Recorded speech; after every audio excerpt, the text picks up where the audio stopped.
शेजार धर्माला काळीमा फासणारी संतापजनक घटना भंडारा शहरातील एका सोसायटीत घडली। एका वकिलाने त्याच्या मुलीला खेळायला बोलवायला आलेल्या शेजारच्या एका 11 वर्षीय मुलीला खोटे बोलून घरात घेतले आणि तिच्यावर अत्याचार केला। त्या प्रकरणी भंडारा पोलीस ठाण्यात लैंगिक अत्याचारासह पॉस्को कायद्यानुसार गुन्हा दाखल करण्यात आला। पोलिसांनी नराधमाला तासाभरातच बेड्या ठोकावल्या।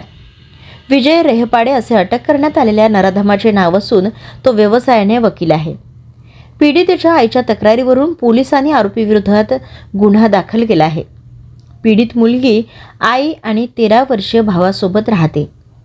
पीडित मुलीचे वडील शासकीय नोकरीत असून ते नोकरीनिमित्त दुसऱ्या ठिकाणी राहतात। पीडित आणि आरोपी विजय रेहपाडे यांची मुलगी एकाच वयाची असल्याने दोघींमध्ये मैत्री झाली।